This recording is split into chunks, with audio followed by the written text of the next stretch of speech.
A nossa presença hoje é de uma empreendedora que se dedicou a um nível de especialização absolutamente diferente. De uma certa maneira, hoje existe muito conceito de oceano azul para distinguir as atividades cuja singularidade cria um mercado muito específico para aqueles empreendedores. A nossa entrevistada, com certeza, é uma dessas pessoas. Ela é uma empreendedora de felicidade. Isso a partir da sua história de vida pessoal que nós vamos saber agora. A nossa entrevistada é Flávia da Veiga, com quem a gente passa a conversar. Então, Flávia, você é empreendedora da felicidade, de felicidade. Você é empreendedora de felicidade. Sou. Cara, não é pouca coisa, não. Ousado, né? Caramba. Que promessa ousada. Você imagina a pressão.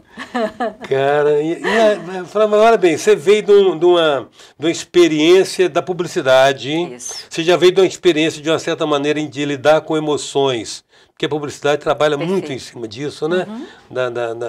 Da inspiração da emoção que inspira a pessoa a tomar uma decisão de comprar um produto, comprar uma marca. Como é que você está... Como é que você chegou a isso, Flávia? Quando você chegou aqui, você fez uma entrevista aqui, você me concedeu uma entrevista aqui alguns anos atrás, você falava que você estava começando a trabalhar a felicidade nas empresas, as empresas que sintonizavam esse propósito para os seus colaboradores. Mas até então, aí você sumiu nas esquinas do tempo. E tá aí a gente teve uma pandemia que todo mundo desapareceu e agora eu voltei. Então... Como é que você chegou a isso e como você começou isso? Então tá. Então eu vou contar uma historinha lá de trás para te explicar a transição da publicidade com a felicidade, né? Na realidade, da interseção dessas duas coisas. Eu, publicitária, né? E eu sempre tive uma vontade, como publicitária, eu sempre tive uma vontade muito grande de mudar o mundo. Mas como que isso começou? Em 2007, eu estava no Festival Internacional de Publicidade em Cannes e eu assisti uma palestra do ex-vice-presidente americano Al Gore. Naquele dia, ele fez um pedido aos publicitários que estavam ali presentes. Ele falou, olha, se tem um grupo que pode mudar o mundo, que pode fazer algo, construir novas narrativas, é esse grupo que está aqui. Vocês podem usar o poder da criatividade para mudar o mundo. Quando eu vi aquilo, eu falei, é isso que eu quero fazer. Eu quero usar as minhas habilidades, o poder da criatividade para ajudar a construir um mundo melhor e mais feliz. Que no final, quando a gente fala de construir um mundo melhor, mais justo, mais humano, o que a gente busca é a felicidade. E passei a me aprofundar, passei a estudar sobre isso, continuei no meu processo, né, de construir marcas, né, visando construir marcas nesse sentido. Só que tem um ponto importante. É interessante porque eu queria muito transformar, mudar o mundo. Só que eu não sabia que se eu quisesse transformar, ser um agente de transformação, essa transformação deveria começar por mim. Tem até uma frase de Rumi que eu gosto muito. Ele dizia que quando ele era inteligente, ele queria mudar o mundo. Quando ele se tornou sábio, ele passou mudar a si mesmo. A mudar a si mesmo. E aí, parece que eu não fiz as mudanças, porque apesar de ser empresária, bem-sucedida, né, ter acesso aos bens materiais, ser aquele estereótipo de família margarina, sabe, de propaganda, de pessoas felizes, eu não era feliz. E isso eu me sentia culpada, porque como assim, eu tenho tudo, eu tenho todas as características, mas eu não era. E aí eu passei por um trauma, há 5 anos. Eu passei por um trauma, eu vivi uma situação que os psicólogos chamam de quase morte. A partir dessa situação de quase morte, eu entrei num estresse pós-trauma e entrei em depressão. Nisso que eu entrei em depressão, me veio uma urgência louca de ser feliz. Era como se eu dissesse assim, é como se Deus falasse para assim, ó, você está tendo uma segunda oportunidade. Então, tenha uma vida feliz. E ali eu falei, é isso. Só que eu não sabia como ser feliz, eu fui estudar felicidade. E foi quando eu descobri que felicidade é uma habilidade que pode ser aprendida. Igual você toca um instrumento, aprende uma língua, né? Você assiste uma aula, né, de como tocar um violão, você pega um instrumento e pratica e aprende a tocar violão. Felicidade também. A partir desse momento eu comecei a praticar.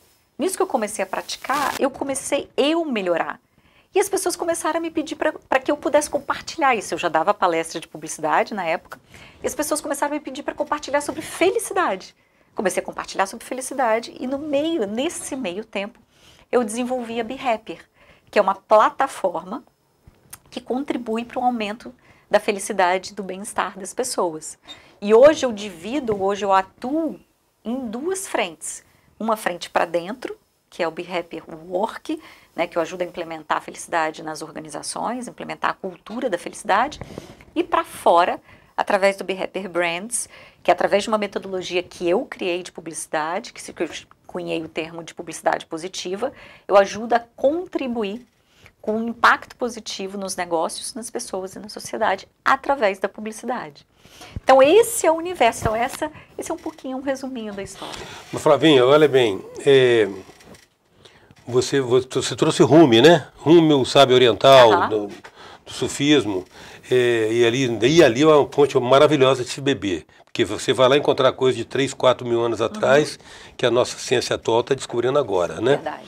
Mas uma coisa interessante a observar é o seguinte, você trabalha no microcosmo do indivíduo porque na medida que a pessoa ressignifica a vida dele, e a Covid veio agora nos ensinar isso, né? Todo mundo está preocupado em viver o presente porque não sabe se tem depois. A gente descobriu que todo mundo tem prazo de validade e quem morre não é só os outros, não. A gente morre também, né? É isso aí. Mas olha bem, como é que você consegue, digamos assim, de uma certa maneira, separar isso do próprio contexto social que às vezes a gente vive? Por exemplo, a gente vive num país que está estressado, um país que a violência urbana é uma possibilidade em cada estranho. Antigamente, quando a gente via uma pessoa estranha, a gente tinha curiosidade de saber quem será. Hoje não, quando você vê um estranho, quem será? Né?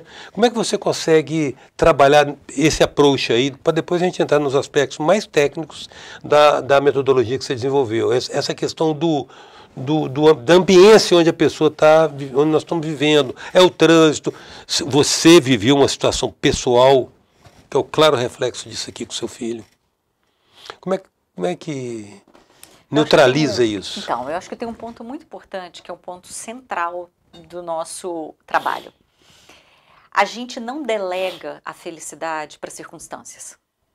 Dentro desses estudos científicos, foi comprovado que parte da nossa felicidade ela é prevista pela nossa genética.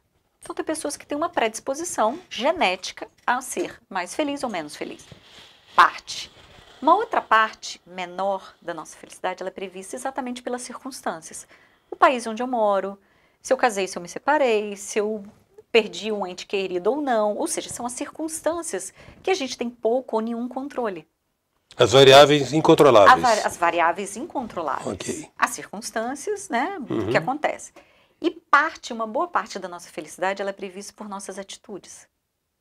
Intencionais, por decisões, por hábitos, por algo que a gente possa fazer de forma proativa que aumenta a nossa percepção de felicidade. O que isso significa? Significa que a gente se torna líder, senhor. A gente sai daquela escravidão das circunstâncias, como por exemplo, eu saio dessa escravidão, não, eu não sou feliz porque meu pai, porque o presidente, por causa da Covid, porque meu namorado, porque a gente tem essa tendência de terceirizar a felicidade. Você tem a tendência de colocar a felicidade sempre num lugar distante de onde você está. Ela nunca está onde você se encontra. Então, quando você entende esse universo científico, ou seja, de que parte e uma boa parte da sua felicidade ela é prevista por suas decisões, você encara a felicidade de uma forma diferente. Então, você sai daquele papel de ficar aguardando aquela felicidade que cai do céu. Pote de ouro no fim do arco-íris. Sabe aquela fantasia hollywoodiana de vidas perfeitas, cor-de-rosas imaginárias? Você sai desse universo e parte para algo real. E para algo que mesmo... E aí vem um ponto muito importante, Eustáquio, que é a diferença entre alegria e felicidade. Que eu acho que é um ponto muito importante a gente trazer e esclarecer.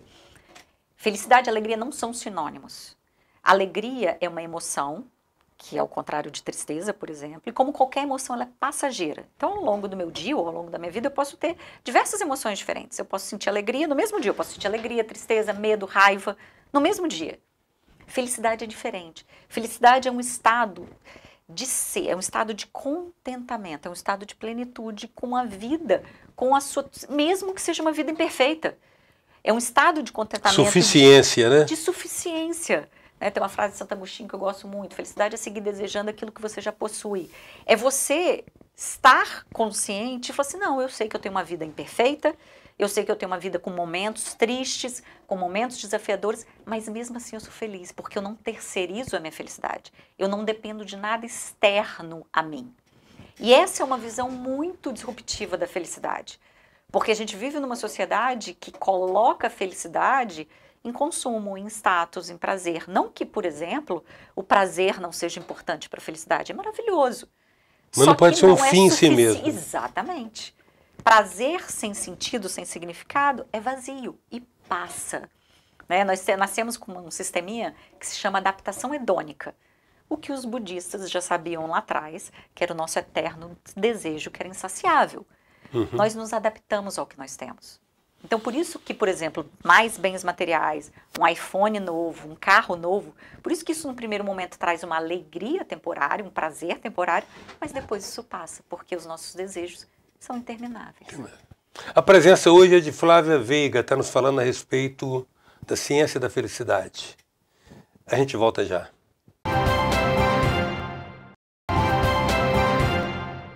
Voltamos com a presença de Flávia Veiga, empreendedora de felicidade. Flávia, você explicou bastante para nós toda a sua trajetória que chegou até digamos assim, ao nível de tecnológico na abordagem do tema, né? Você desenvolveu uma metodologia. Agora explica para nós como é que você aplica essa metodologia, como é que isso funciona na prática. Vamos lá. A gente se baseia numa premissa científica que felicidade é uma habilidade que pode ser aprendida, adquirida. A nossa metodologia ela tem duas linhas, tanto a psicologia positiva quanto a neurociência. Isso mostra que felicidade é um estado, primeiro, né, você pode gerar emoções positivas a partir de algumas práticas e felicidade é um resultado de reações cerebrais. E algumas atividades podem aumentar essa percepção e fazer com que o cérebro funcione para o positivo. Vou falar rapidamente. Nosso cérebro, a gente tem um viés biológico. Então, o nosso cérebro ele é altamente atraído para o que é negativo. Fruto dos nossos ancestrais que precisavam sobreviver no período das cavernas. Então, o nosso cérebro é como se fosse uma máquina de sofrência. Nosso cérebro não foi programado para a felicidade. Temer o pior, né? Temer o pior. Instinto de sobrevivência. O que esses processos que a gente traz dentro da nossa metodologia fazem? Eles ajudam a gerar emoções positivas e ajudam a fazer com que o cérebro trabalhe, crie novas sinapses, novas conexões. É como se eu passasse a escanear o mundo pelas lentes do que é positivo. Por que isso é importante e maravilhoso? Porque nós não controlamos as situações, mas eu posso controlar a forma como eu reajo a elas. Sim. E é nesse controle que está todo o nosso poder. E é esse poder, é esse controle, essa forma como você lida com as circunstâncias que a gente traz dentro da nossa metodologia. Então, o que a gente faz? A gente entra numa organização, a gente mensura como é que está o grau de felicidade da organização, depois a gente ensina felicidade, né, através de aulas online virtuais, e a gente ajuda a colocar essa felicidade em prática. Por quê? Não adianta só o conhecimento, é igual tocar violão. Você não assiste uma aula de violão e sai tocando violão, você precisa praticar. Felicidade é a mesma coisa. Para você criar esse novo mindset, essa nova mentalidade, você precisa colocar isso em prática. E no final desse processo, a gente analisa os resultados e a gente certifica essas pessoas, e inclusive certifica a organização com um selo de empresa mais feliz. Então, esse é o nosso processo dentro do universo da felicidade. E por que isso tem sido tão relevante hoje dentro das organizações? Porque descobriu-se que pessoas mais felizes são seres humanos melhores, no seu melhor potencial. E na perspectiva empresarial, mais produtivos também. Exatamente. Tem um professor de Harvard, que é o Sean Arshall, que ele diz, não é o sucesso que leva à felicidade. É a felicidade que leva ao sucesso. Ou seja, pessoas mais felizes, elas têm maior potencial de atingir o sucesso. Porque elas são mais produtivas, mais engajadas, são mais criativas, mais... Sabe aquelas soft skills do mundo de hoje? Sim. São mais saudáveis, se relacionam melhor. E o melhor, elas são seres humanos melhores, porque elas são mais generosas, mais altruístas, são pessoas mais engajadas. E é exatamente isso que a gente precisa no mundo. A gente precisa de pessoas felizes, a gente precisa de seres humanos melhores, a gente precisa de bons profissionais. Agora, você imagina que mundo maravilhoso fazer isso, ao mesmo tempo trazendo felicidade para as pessoas. Flávia,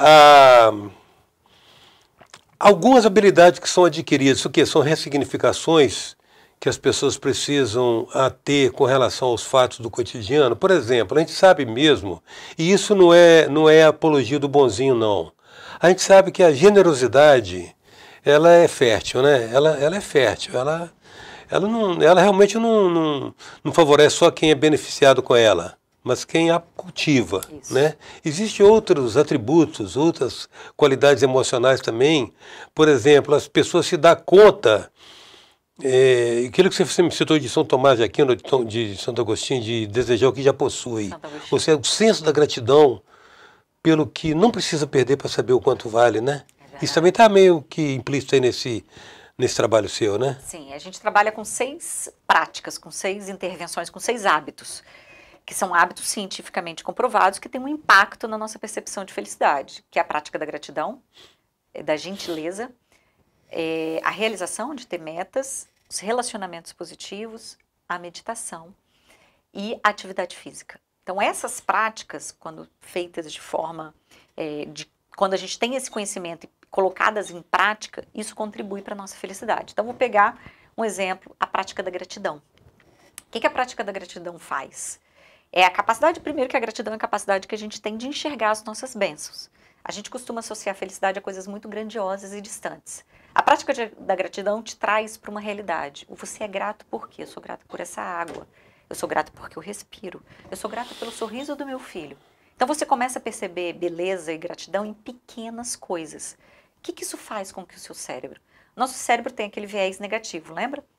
A gratidão, ela faz com que o cérebro comece a escanear o mundo pelas lentes do que é positivo. Então, uma pessoa que pratica gratidão bate com o carro, né? Normalmente, você bate com o carro, você fica, né, transtornado. Saco, que azar, eu bati com o carro. Uma pessoa que pratica gratidão, ela fala, nossa, tudo bem. Menos mal, que foi só amassado. Só amassou. Um prejuízo material. Nossa, será? Isso deve ter sido até um livramento. É isso. Os fatos da vida não mudam, porque a gente não controla esses Muda fatos. a nossa reação a eles. A nossa interpretação. Interpretação. E isso se chama liberdade. A liberdade de você não precisar de nada nem de ninguém. Que o grande ápice da felicidade, para mim, é quando você é feliz por nada. Você é feliz porque qual é o motivo da sua felicidade? Nenhum. Eu não preciso de nenhum motivo para ser feliz. Eu sou feliz. Ponto. Então, eu estou te dando o exemplo de algumas das práticas que a gente faz. Entendi. E com relação aos princípios que normalmente norteiam a interiorização desse comportamento, quais são, o que vocês observam como princípios a serem trabalhados disciplinadamente? Quando a gente traz esse universo da felicidade, um primeiro ponto, quando a gente entra numa organização, é mostrar o que é felicidade e o que não é. Ok. Então a gente... Não é alegria, não é euforia. Não é alegria, não é euforia, não é oba-oba, não é colocar mesa de sinuca e cervejinha no final do dia, festinha, não é isso. E a gente também desmistifica que felicidade também não é sucesso, não é ser milionário, não tem nada disso. E aí a gente traz um pouquinho para os princípios, ou seja, se felicidade não é isso, como que eu posso, quais são os princípios, a base para uma vida mais feliz? E a gente traz 5 princípios. Um princípio é o significado, o propósito, ou seja, ter uma vida que tenha sentido, ela é fundamental para a felicidade. A segunda é a espiritualidade, não no sentido a gente não está falando de religião, mas a nossa vontade, uma transcendência, exatamente, nossa necessidade humana por transcender, essa conexão com algo maior do que nós mesmos, o amor. E aí entra tanto o amor, a conexão com as outras pessoas, os laços sociais, como o amor próprio. Entra a maestria da mente, ou seja, entender como que absolutamente tudo está aqui, né? Na realidade, felicidade, quando falam que está dentro da gente, está especificamente, nada mais é do que a reação cerebral ao que acontece, né? Entendendo que o nosso cérebro ele tem esse viés negativo, mas que o cérebro é um órgão que aprende, então através das nossas conexões, dos nossos pensamentos, nós podemos fazer com que ele trabalhe diferente, e o viver no presente, que é a nossa capacidade de estar consciente, centrado no aqui e agora, que tem sido um grande desafio para todos nós. Que também é a maneira de você educar tal da mente, que ela é ardilosa, a mente é ardilosa. Se você deixar, ela bota você para trabalhar e você pensa que ela está trabalhando, né? E você pensa que você é ela, né? Penso Não que sou você meus é. pensamentos, eu também não sou minhas emoções. Eu Isso é. comando esses Você é um pensamentos e pensador, emoções. você é uma pensadora, você tem pensamentos. Você não é Isso o aí, pensamento. exatamente. A presença hoje é de Flávia Veiga, empreendedora de felicidade. Voltamos já.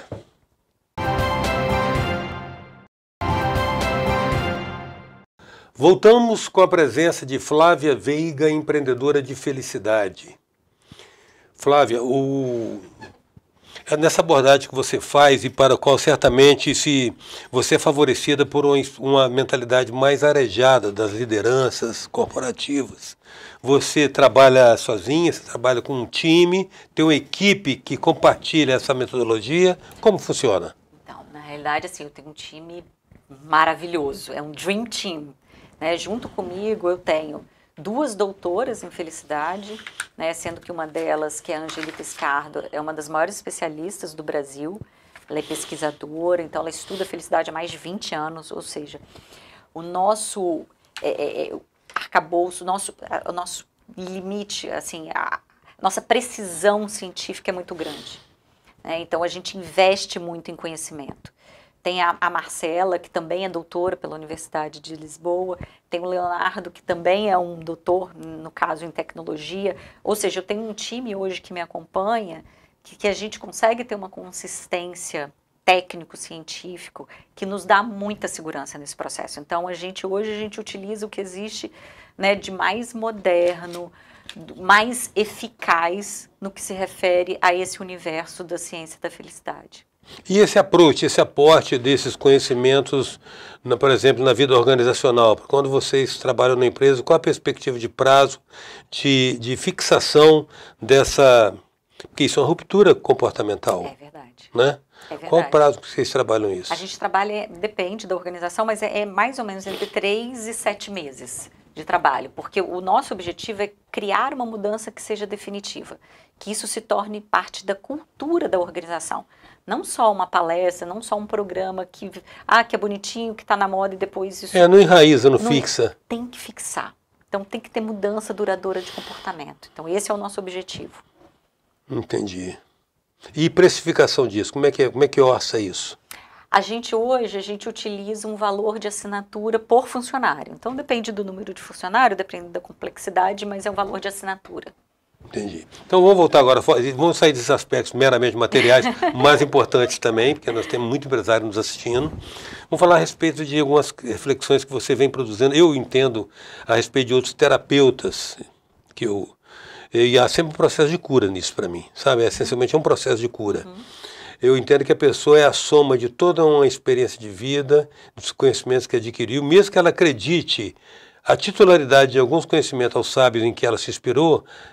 Hoje a metodologia é a Flávia, você é a produtora da sua metodologia. E aí, com esse tempo todo, deu para perceber assim, tudo está na mente, né? Tudo está na mente, o mundo é mental. Ou seja, a vida é subjetiva, não é o que ela é objetivamente, é como a gente a interpreta. E normalmente a gente interpreta de forma errônea a realidade, né? O Daniel Kahneman já dizia que a nossa mente prega várias peças. O que a gente entende por realidade não necessariamente é real, nada mais é do que uma interpretação dela. É uma leitura que você faz. É uma leitura que ela faz. Sim, exatamente. E como essa nossa mente tem esse viés negativo, a gente acaba correndo o risco de ter uma leitura de mundo como um lugar ameaçador. Então depende muito, inclusive, das suas referências e do que você alimenta. Então, você entra a sua decisão de alimentar a sua mente com imagens, com experiências, com situações que sejam positivas e construtivas, e não o oposto. Você mencionou o Daniel Kahneman, e ele ganhou um psicólogo ganhou o Nobel de Economia, né? Ele mostrou que a decisão é emocional, a decisão não é racional. Ninguém fica avaliando custo-benefício e decide comprar. Mas muito antes, uns 40 anos atrás, o pessoal da neurolinguística também trouxe algumas coisas que, infelizmente, a banalização de certos termos cria um preconceito com relação a eles, mas não diminui a efetividade do que aquelas palavras contêm, né? É também um sistema, é uma questão também de revisão de crenças, né? Daquilo que a gente acredita, porque na hora que você troca a crença, você ressignifica muita coisa. É verdade. Você acha que a Covid nos trouxe muitas ressignificações? Total. Eu acho que nos trouxe, primeiro, entendendo o valor e a importância do momento presente, de estarmos vivos, da felicidade. E é interessante como eu nunca tinha olhado para isso. Eu era infeliz e achava que isso não era importante. Foi só quando eu vivi um momento que realmente eu senti que minha vida era frágil, é que eu fui entender a importância disso. E a gente está vivendo esse momento agora, todos nós passamos por isso. A vida é isso, é um sopro. E aí, qual é a nossa decisão? É viver cada instante de forma presente, de forma feliz, de forma que a gente possa servir, que a gente possa praticar a gentileza, praticar a bondade, que a gente possa se conectar com as pessoas. Porque se a gente olhar toda a estratégia por trás desse universo da felicidade, o que nos leva à felicidade, são coisas simples. Só que a gente complica. A felicidade sempre esteve, ela não é fora, ela sempre esteve. Só que a gente se acostumou com essa vida maluca, de estresse, de ansiedade, que o normal, o natural, é ser infeliz. Normal. É o normal. É o normal ser feliz. E aí você traz, é como se você se permitisse. Você sai daquela visão de felicidade relacionada à filosofia, poesia, só a luxo, fútil, opcional, para algum direito seu de nascença, algo que você pode cultivar, que você pode construir, que você pode escolher todos os dias. Tem uma frase, tem um preceito existencialista, tipo filosofia de botequim, mas funciona muito também, muito pragmático. Ele diz o seguinte: nós temos duas, transcendência à parte, nós temos duas vidas. A segunda começa quando a gente descobre que só tem uma. É verdade. É verdade. Isso me traz uma visão de Einstein, quando ele dizia que só existem duas formas de se ver a vida. Uma como se nada fosse um milagre e a outra como tudo é se milagre, tudo também, fosse. outra leitura. Quando Gosto você muito disso. traz esse universo, essa prática da felicidade, sua vida se torna um milagre. Tudo você passa a ter gratidão, inclusive seus desafios. Porque os seus desafios, você passa a não julgá-los como bom ou ruim. Nada é bom ou ruim. Tudo é o que você faz com aquele desafio. Se você encara aquele desafio, aquele momento de tristeza, como crescimento, como oportunidade, aí sim, aí você entende o que é felicidade. Flavinha, muito grato pela sua presença, hein? Disponibilidade de vir aqui conosco, compartilhar isso. E Nossa, estou super feliz de estar aqui. Eu adoro bater papo com você. Eu te falei, eu aprendo muito mais com você do que eu compartilho. É um prazer para a gente receber você e tratar desse assunto, na medida que nem todo mundo talvez vai ter oportunidade de estar numa corporação privilegiada com a intervenção sua, né? Muito bom ter você aqui e é sempre uma alegria receber você. Eu que te agradeço. Obrigada. A presença hoje da nossa, ela é especialista na verdade, é uma empreendedora, mas ela é uma especialista no assunto felicidade, Flávia Veiga. Até já.